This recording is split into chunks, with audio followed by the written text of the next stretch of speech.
Shawn, just an example or, a story without, names or families or whatnot, but could you just, kind of guide us through, maybe some of the examples of things that you've done with families and, what the reactions were? Yeah. Specifically, give me a little more specific.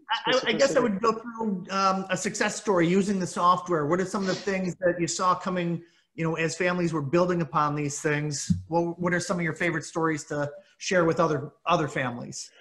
Well, I think one of the biggest things is a lot of families want to have this conversation. They don't know how to have this conversation, just as Tom alluded to. And if you look at the data and research, at least the data and research that we've done, they're looking for someone from the outside to provide that process structure and that spark. And that's really what we do through our technology, and not only through, and obviously through our family meetings, is provide that system, process, and spark. We have families that are blended, that are recently blended, that have hired us to kind of come together as one family.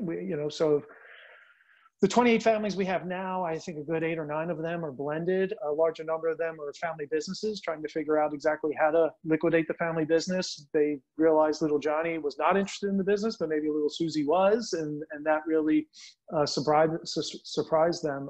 One company in specific, they were really surprised. And part of this is that this can be a self-realization and also a family realization process. Just like they realized the daughter was more interested in the family business than the son. That happens almost with every single family we engage in. They learn something about a family member that they didn't know.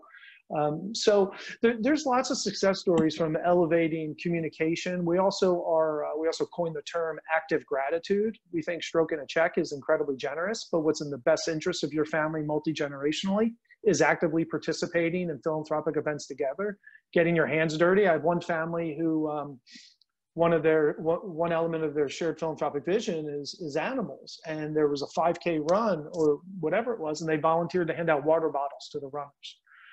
And they just got real silly, save Fido, they throw somebody a runner bottle. This is for Garfield. They still talk about this day. They did it 7 years ago. And they still joke about it, but that's a wonderful way to teach that wealth is a social responsibility, to teach gratitude over entitlement, and also to create shared experiences of value and strengthen that family unity. So we have lots of success stories. I guess the biggest success story is we have 100% client retention rate since 2012. So folks keep coming back. We're doing something right, but for each family, it's different what that success is, because each have different goals, each have different visions. So we've seen those successes manifest in a number of different ways over our years of working with families. Love it. Yeah, I don't think you can go much further than 100%. We're proud of that for sure. We're proud of that for sure. Love it.